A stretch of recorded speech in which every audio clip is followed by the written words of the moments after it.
Greetings, fellow armchair Imagineers. Tiki here. And BlueDragonFive.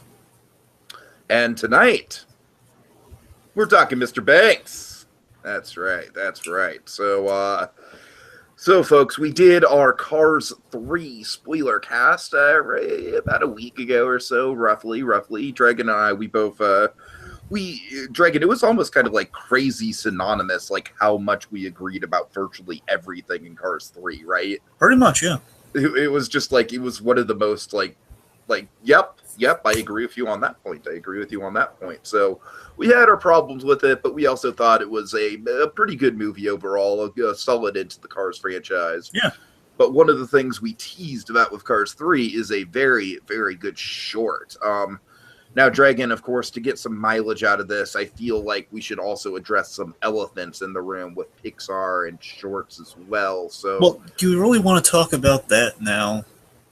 I don't know. It's just, this is the thing, is like, I feel like how good Lou is, of course, Lou being the short before Cars 3, it really makes me that much more upset about what's going on with the Frozen Ever After whatever Frozen Holiday Fun Time. And Olaf's Holiday. Oh, crap! It's Olaf's Holiday Adventures. You see, it is. Oh wait! No! It's Olaf's Frozen. It's either Olaf's Frozen Adventure or Olaf's Holiday Adventure. I digress, folks. All I can say about that issue is that I am not happy that the tradition of a Pixar short being in front of a Pixar movie is going to be broken. And I don't know. It just, I feel like the studio is just kind of like jumping ship off of Coco before that ship is even set sail. But I don't really want to dwell on that, Dragon. What I do want to dwell on is how good is Lou? Oh my God, Lou is so fantastic. All right, so we've had this running gag all week where it's like, we've been really busy with Spielberg month and everything, and so we haven't gotten to talk about this until tonight. So finally, Dragon, we're just like, this is a cathartic release for us. It's just like, oh my God, Lou is, I don't know, Dragon, it's interesting. I've seen very mixed opinions on Lou. I've seen people who are in our camp of absolutely thinking it's one of the best Pixar shorts. I also see people kind of on the other end of the spectrum. I've seen a lot of people sort of saying like, well, Lou is just, like they don't like the design of Lou. They think it's kind of creepy. And I don't know. I just think it's just a really, really good premise. You want to just kind of do a quick synopsis of Lou, Dragon, so we're all on the same page here? Sure. So Lou, of course, is a short film by Dave Mullins, and the only background I was just explaining who Dave Mullins is very briefly. So Dave Mullins is an animator who's been with Pixar honestly since 2000 onward, and he's done every Pixar film with the exception of the Toy Story franchise, Bug's Life, and Wall-E's, and every film except those ones. Okay. As an animator, and he's very known for. Unfortunately, I'd have to watch the commentaries of all the Pixar movies to know exactly what Dave Mullins has done, which I was tempted to do, but I just didn't really have time for. I'm pretty sure he did the duck sequence in Monsters Inc. when basically all the crap falls out of Sully's locker, and he's coding all like the little girl stuff from Boo's room. He's running around. I believe that's Dave Mullins, of course. So that's an important thing to note with this guy is that the whole motif of like having a lot of junk, like that's sort of his go-to specialty, right? Yes, and if I'm recalling it, just basically, I know in the back of my mind, so I can code in my mind, is I know I've heard Brad Bird say Dave Mullins' name a lot, and remembering that most likely, like any kind of mundane, filling around with stuff in The Incredibles, it's probably Dave Mullins' animation. Anyway, so speaking of which, so Dave Mullins' point is he's been animated for many years, and honestly, it's an animator who kind of has this many shorts, especially shorts are always kind of like the testing ground for not just new animation software, but also for directors.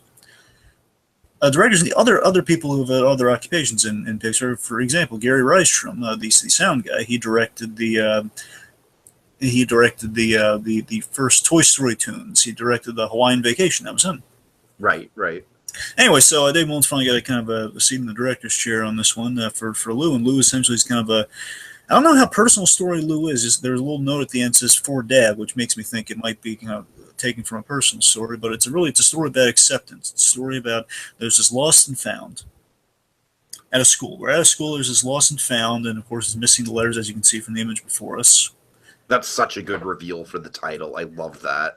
And going into this short, I knew one thing about it. I saw. I knew nothing. I didn't even know the title. I intentionally made it that way. Like, I didn't want to know anything about the short. I knew one thing. I just knew there was I saw a sketch of Lou, and the sketch of Lou Okay. was literally was lost and found, and it said, and I got basically what we see before is what I had, just minus the top part. It was lost in. Well, yeah, in black and white, it didn't really come to life as it is now. But essentially, it was this with the missing letters. Okay, that's where Lou's coming from, and I had no idea where they were going with it. Mm-hmm. And what we get in the short here, just to boil it down, is it's very simply it's lost and found that is sentient, that comes to life, and its purpose in life is to. I feel like this is like kind of like the ultimate culmination of Pixar's like sentient objects phase. Essentially, it's kind of the middle ground between the toys and appliances from Brave Little Toaster. Right, yeah. Items, basically the non IP toys, the toys that Dragon, in a way, like I don't buy into this at all. Okay, I just want to, as a disclaimer, I do not buy into this at all. All right, but I think with a little bit of a tweak to it, this could easily be a backstory for Sid. Huh. I didn't really think of that. Like, as I said, like I know it's not, right? Like, because the kid looks nothing like Sid. His name is JJ, so like it's he's nothing like Sid Phillips, but I very much like I feel like the theme of it definitely takes a cue from the end of Sid's arc with Woody. It definitely takes a cue from that. So play nice. It scares the bejesus out of him, and then he's a friendly garbage man, I guess. Yeah. Years later, I don't know how much that scarred him. Oh, I remember. Did I ever tell you? Oh, I hope I told you this. There was in the Monsters Inc. Monsters Inc. did like a series of comics, and one of the comics they basically addressed the fact that remember that Jesse Easter egg in Monsters Inc. Yeah. That Jesse Easter egg essentially was a Jesse doll that came to life in the thing, and basically they crossed over Toy Story and Monsters Inc. Oh, here we go. We're just going down the rabbit hole of the Pixar all right. now. Okay, look. Just my point is, okay, fine. Forget. I don't mean like she actually came to life. I mean she winked at the end, kind of like. But look, all I'm going to say, just to get off the tangents, that there was a reference to Sid. Basically, the kid there's a kid stealing toys by going through the monster doors. That's how he's doing it. There's a kid who's in the monster world and he's stealing toys. Oh, okay, right. And basically, the kid has a thing where he's explaining after he's caught. He's explaining himself. Oh yeah, I heard this. There's this kid who said like his toys came to life. Oh my god, that's amazing. I love that. So that's what it boiled down. All right. We could just get into a huge rabbit hole with this, Dragon. So let's. Okay. Anyway, yes. So back to this. So the point is, so there's lost and found that's purpose in life that is very much he's accepted his destiny. He loves his destiny. He loves what he does in life. A returning discarded toys on the playground to children via the lost and found, which is what he's comprised of. That's the gimmick. Lou, quite literally, is the lost and found. He is all the items can mold together in various forms and become Lou, and he just can move all about the playground again inconspicuously because again he's random items, and he will just kind of nudge and basically kind of manipulate the kids a little bit, say, "Hey, look, there's that thing I left behind." Now, very, very quick note to make, Dragon. I am like 90% sure that the technology used to create Lou is very similar to the technology used to create Hank from Finding Dory. Well, again, the very beginning of the short, I was convinced that, oh my god, like, are they going to go to the level that's somehow Hank? Oh god, it's not. It's obviously not Hank, but no, I'm just saying like the animation looks so eerily similar to Hank. That's what I'm saying. Yeah. Again, just going into this, again, I just had this image to work off of. I knew there was like some sort of movement in there. I was like, well, come on, no, they can't. Like I said, my whole thing was like, oh my god, is it going to be connected to Toy Story in some way? But exactly, the Hank thing would have made no sense. I'm just saying, but you're right though. I think they are definitely using, because remember the Hank software kind of crippled them for 2 years at Pixar. So every time they do, bear in mind, Trash Bags did the same thing for Toy Story 3. It's the littlest thing. Right. Hank was super complex, but Trash Bags at the same time. There's never just like, oh, like that's going to be easy to do. Remember Hair Incredibles? They figured out hair, fire, wet hair, all sorts of God knows. Oh, just the basics of humanity. Just oh god, took years. Like Hair is theoretical, to quote Brad Bird. All right. So back to this movie's coming out in 2004. And hair's theoretical. All right. Back on track. Back to the plot. Right. Anyway, so yes, you're right. I do think we definitely have kind of some Hank basically utilizing the Hank animation into a short, which again further developing, and it's kind of it's pushing beyond the Hank animation because again we're doing multiple items instead of just one character. Right.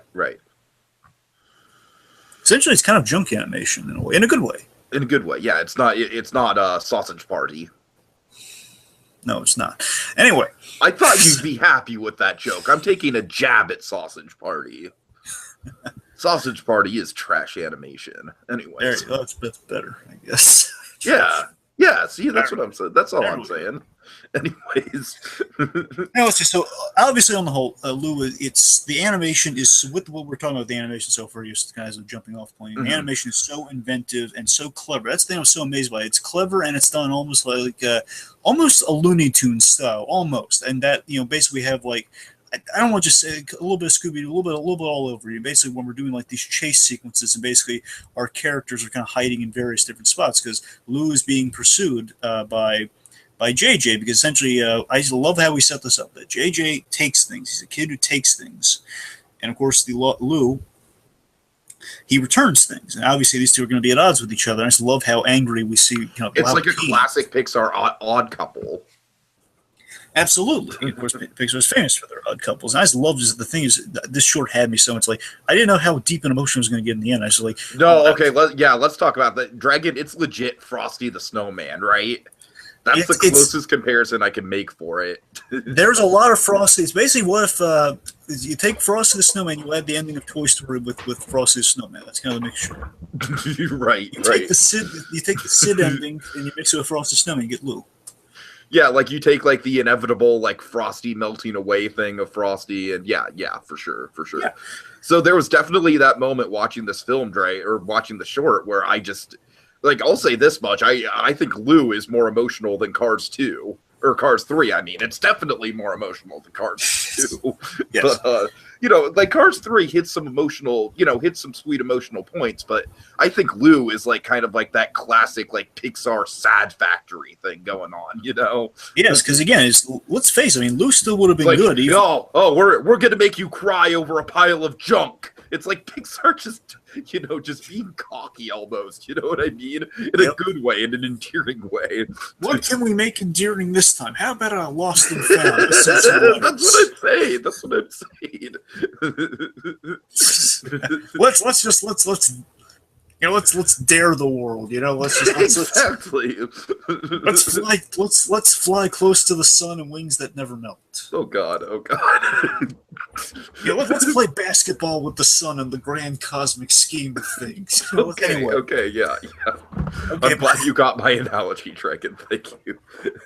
Okay. Anyway, so we're trying to get out of here. So again, the short still would have been good if it was just kind of the classic thing of inspired kind of like that ending in Toy Story is kind of like that sort of again like kind of the toy again bear in mind he is comprised of toys and items, so he is like basically non personalized toys. Like, these are not character toys, they're not IP toys, they're not intellectual property toys. Are like your vague stuff, and it kind of lends to a question. I love that it does lend to a facet of the Toy Story universe we never really thought of. And again, kind of that in between Brave Little Toaster and Toy Story. Not that Brave Little Toaster Pixar, but of course factors into Pixar. I'm getting sidetracked. It totally feels like Pixar. Absolutely, and again, it's an unofficial Pixar film. In the grand scheme, let's face it. But that's a cool way to look at it. Yeah, I don't want to. Yeah, kind of like borrowed time in a way. But I don't want to. Right. Let's not fall down the rabbit hole. My point is, it borrows from the idea of what do we do about we know there are times we've seen bouncing balls in Toy Story, but that's kind of the closest we've ever gotten to our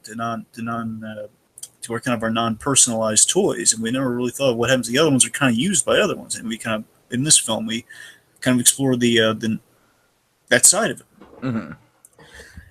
And again, it could have just been fun, just kind of like just kind of shenanigans of Lou is just ticked off that this kid is he's taking again just the complete opposite of what he represents. He's stealing toys, which means this kid's obviously in the wrong, and he just simply he doesn't want to hurt the kid. He just takes the bag when he's not looking, so he can return the items. And then, of course, leads to this very comical chase and like all this various cool shape shifting and all sorts of the big very kind of so play nice reveal when they just, oh my god. And let's talk about that for a moment. Just with the facial, like all the various forms we have of Lou here. Not getting every single one because they go by like in a blink of an eye. But yeah, I mean, honestly, like I've only seen it once, so it's like, yeah, I don't even remember a majority of them. But I'm just saying, like looking at what we have before us here. I mean, basically the idea is the hoodie, the red hoodie, kind of acts as kind of this elongated mouth, and we have these baseballs with buttons for eyes, and essentially everything else really changes. But that's kind of the main thing throughout. Yeah, you're right. That is sort of the main design, and then everything around it is kind of malleable. And again, I love that we have sort of the classic kind of inanimates rule with Pixar, is that you look for kind of the humanity in the objects. It's almost like, hey, let's do a still life, but we're going to bring it into animation. Mm-hmm. And in doing that, we have like all these great moments where like have like just the slightest nuance of the hoodie, like going up and down for the mouth. And you can read so much emotion into that. And like he's just looking at the kid, and then like with a boxing glove on a spring, which is awesome. It's like it launches out, and it goes for a tug of war with the bag. Right. And it's again, we go through all these shenanigans. Like he turns into a guy like reading the paper, and look, he has like a book, and this book then turns into a mouth at times, like the surprise look. And there's all these great shapes with the various items. And anyway, so again, it could be shenanigans. And then at the end, of course, we have the revelation about like the little stuffed animal, and that the little stuffed animal belongs to JJ. That could have been the end of it. Trades him that for the bag, and it would have been the end. Yeah, they just all went on their happy way. Again, like like the kid learned his lesson. Kid learned his lesson. You got a little reward. He's not going to be a bully anymore. He goes play with the other kids, which we do get there. But you just imagine, okay, you're just going to go there anyway. But no, we push beyond that the best way possible. Oh god, this is where it gets emotion. This is like the brilliance of the shorts coming. Where it's like the odd couple is coming together. They're working together. It's like JJ essentially starts handing out the lost and found stuff with Lou, but then of course Dragon, the tragedy of it is that by doing that it makes Lou disappear a lot faster. Oh yeah, it's god. So something I want to point out before we fully get it, because there's a lot to take away from this, the sacrifice of Lou, but I think there's also with the stuffed animal revelation, with the whole JJ reveal, with that thing, basically. One, it's clever without dialogue, just like him realizing he recognizes the name JJ, then he finds the item with JJ written on it. It's a very realistic kid thing, kind of initiating toys. I didn't do it with every toy, obviously, but I also Toy Story, Andy. Well, certainly, yes. Yeah, and based on, and by the way, I'll point this out purely based on Andy's growing up, of course. I had a few toys initialed as well. No, right. Not many, because I hate just kind of like taking the Of course. Facing the toy like that, but anyway, I think there's an anti-bullying message in there. Not just with, most definitely. I mean, there's the obvious one, of course, which is we see like when we flash back to when the toy was taken away from him. So again, with the origin of bullying, we see basically bullies aren't the one dimension, like they're just mean because they're little sadists. No, there are actions that continue to provocate bullying. Mm-hmm. And that's kind of, I love they kind of went there with the short. At least they hinted at that, and of course we rehabilitate him. And that's the sweet thing about Lou, is that Lou isn't just like getting revenge on this kid. He's not just like striking a bargain and letting him go on his merry way. Like he's trying to help him. He's trying to better him, which is really moving. In that Lost and Found is designed to help people. What is he doing? He's helping this kid. That's so moving. And basically we have this one, and of course the wonderfully poignant fate for Lou. And this is the Frosty of it all, folks. Oh yeah, yeah. And it's a level deeper than Frosty, of course, and where basically Lou. And I pieced it together as it was happening, as he's giving it back. I was too. I was like, oh god, I know exactly where this is going, and it's so sad. Oh no. Because initially I was laughing like, oh, ain't that sweet? Now the kid's he's not happy about it at first. He's starting to grow and like giving the things back, and as he's starting to get into like, oh no. Right. It's that Lou's real. It's like the realization that Lou full well knows that he's going to cease to exist if he returns himself to these children. He knows it, and knowing that's such a noble thing. Like he's giving away himself. He's a perpetual self-fulfilling prophecy. It's a fate that's he's going to sacrifice himself for to give back. Quite literally, he's giving back. Mm-hmm.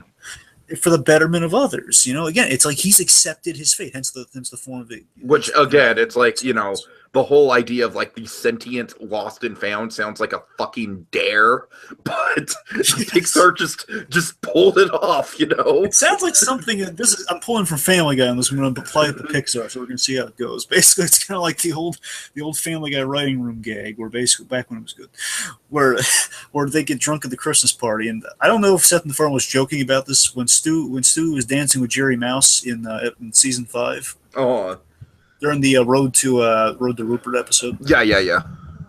Basically, on the commentary, Seth MacFarlane joked that they got drunk at the Christmas party, and basically said, "I dare you! You can't make Stewie dance with Jerry Mouse." So imagining that somewhere at the Pixar Christmas party pot, perhaps, let's just say getting drunk off eggnog to make it more seasonable. It's like sure. More feasible. Like, John Lasseter's he's laughing up in his Santa suit. Oh God! And we have like Andrew Stanton being kind of being like the fun New England member of the Pixar staff, which he is. He's saying, "Hey, Dave, get over, Dave, come here." Oh my God! Dave. Listen to me. Tell you this. I have an idea for it. I'm not going to tell you what it is. I'm going to guide you there. Okay. We've done movies about toys, right? We've brought things to life. We've blown people's minds with God knows how much stuff. Isn't that right, Pete? Yeah, Andrew. Keep going. Oh God!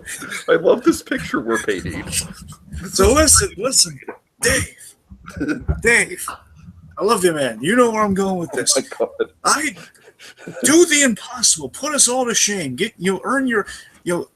Grab yourself by the animation bootstraps. Make this possible. Go in the directing chair. Make this happen, buddy boy. What am I thinking? And of course, he's like the only sober member. He has to drive everyone home. He's the only sober member. Oh God.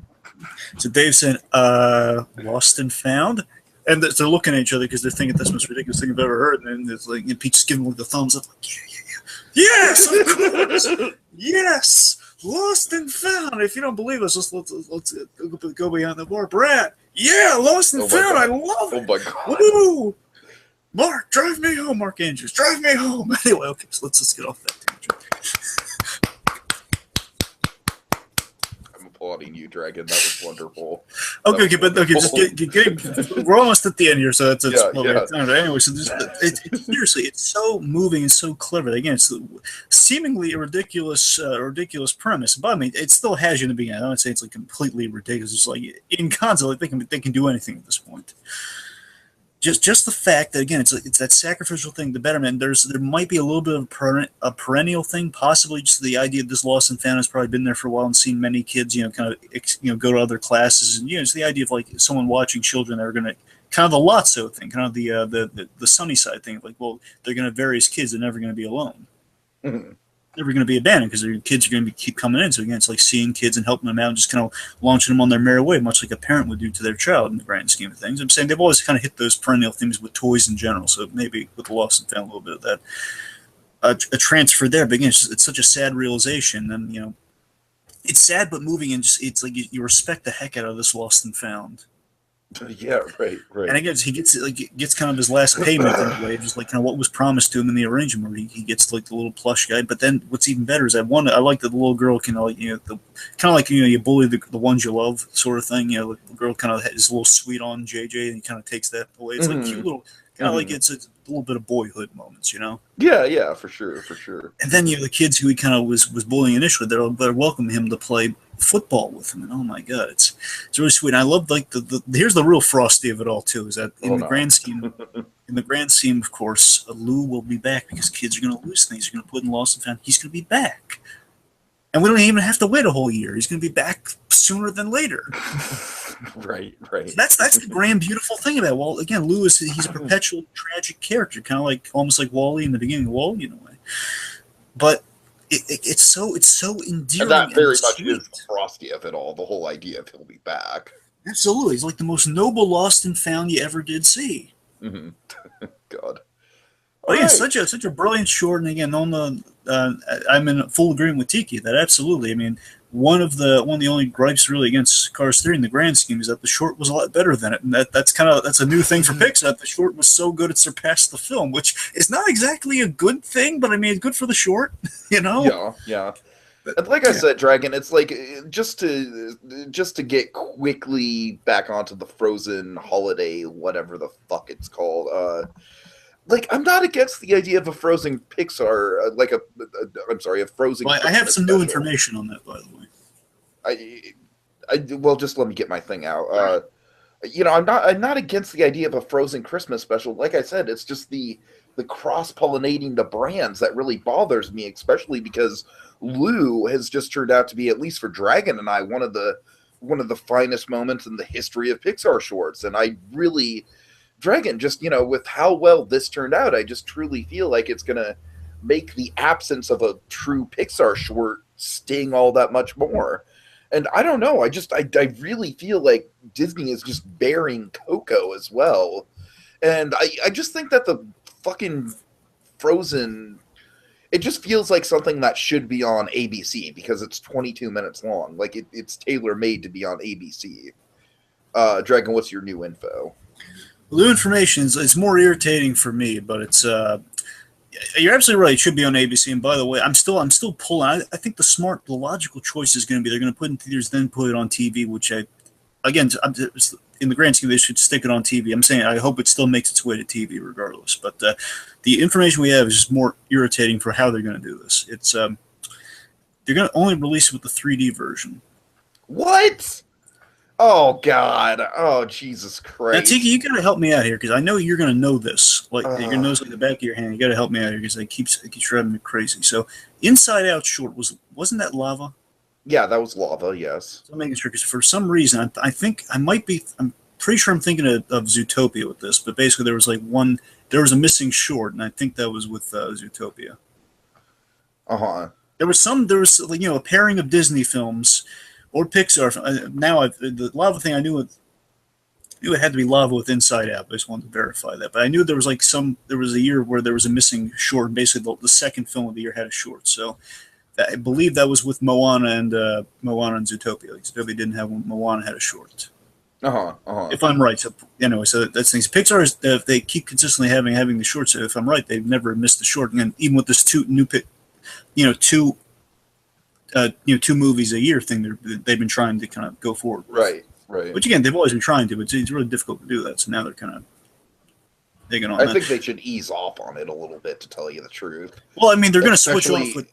especially if we're going to get into these kind of like Good Dinosaur and Coco situations where one of them just ends up getting buried. Well, the idea is they're like with Disney are going to switch off. So basically, Pixar should be down to they'll have some years where it's going to be one film a year, but it depends like how the switch. Like Pixar will still be doing films every year, but Disney's going to be doing maybe taking a year off so they can focus on Pixar. I'm not sure. It's a little up in the air. Well, there've been some change in release dates too. Not super recently. I'm just saying in general. So it's kind of hard to keep track of it. Again, it's on the whole with the Frozen holiday special. Of course, Deacon and I are just with the thing itself. We're very excited to see that. But ideally, we would love to see it on TV. And right, the cross pollinating is opening with the Disney short on Pixar, let alone a 22-minute one. That's going to be a new one. Yeah. That's going to be a new Yeah. thing in itself. It's kind of we had we've seen something like that, but on the other side, the less detrimental side of Pixar, with they had a Pixar short open the Muppets Most Wanted. They had Party Central, the Monsters University short, and the reason that happened was because they that was because the Good Dinosaur had some sort of because of the production stuff in Good Dinosaur. That's why they didn't have that for a Pixar movie, so they just kind of put it with the Muppets. So I'm just saying we've had some cross pollination before, just not to the Pixar side, less in a position that would leave. Essentially, Coco is going to be without a short in the regular versions, but in the 3D version, it will have this. It's 22. just going to be without a short. Yes. Either way, it That's doesn't. disgusting. Either way, it doesn't feel right. And I guess the only again, with Disney, we had the one film without a short, but still with Pixar, it's going to feel a little empty. Yes, Yeah. there will be a little bit of emptiness there. All right, well, folks, I just want to kind of transition back around and say, like, good job on all the team behind Lou, because they really have nailed it out of the park. And seriously, folks, I think we should, I don't know, like, I think people should write into Pixar or something. Like, I know it's not Pixar's call, I know it's Disney's call, but write into Disney, write into whoever, because I don't feel like this is right. I feel like with how good of a quality Lou is, we really should be maintaining this tradition of Pixar shorts. Well, honestly, I got a fear we should probably establish, because there's a very real fear of the Pixar shorts going forward. Real quick, is that with ever since what happened to Pixar Canada, ever since Pixar Canada went under, and the fact that they might be doing multiple films a year, in doing that, it might make them a little more strapped for doing shorts. So we might unfortunately have to just deal with one short a year. Well, I don't even want to think about that, Dragon. Any final thoughts on Lou? Because I want to end on a positive note. Right. So, oh my God, Lou again. Lou is just I'm sorry. I'm so caught up in pride right now. Lou, it's proud of your boy. I'm proud of my stuff. Yes, I'm proud of my stuff named Lou.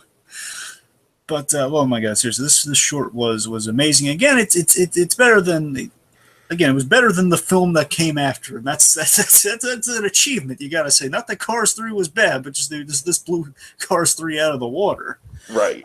And in many ways, it kind of has a little bit of what the themes of Cars 3 are in a way, in the making of it. It's kind of proving the impossible with Pixar. It's like we're gonna come back with a short that's gonna just blow everyone away. It's not like we have one more good one left in us. It's less, not this is gonna be the last short or anything. It's gonna be like we're gonna take something, a place that seemingly we've been there before. We're gonna kind of come at a whole different way. I mean, to tell you the truth, that's an interesting notion. Like, if this was the last proper Pixar short, this would be pretty much a perfect place to end.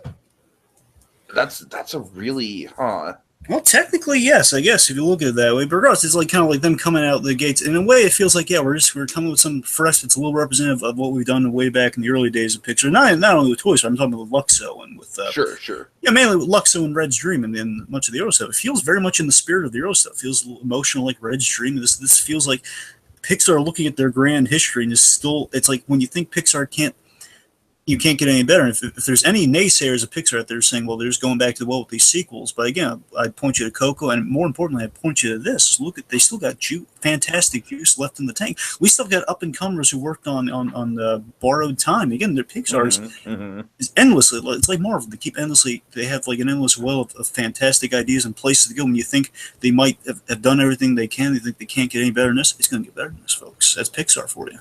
All right. I think that's a pretty good place to end off, Dragon. Okay, so thank you guys for listening, and as we were saying, this has made us, proud of my boy. I am proud of my boy.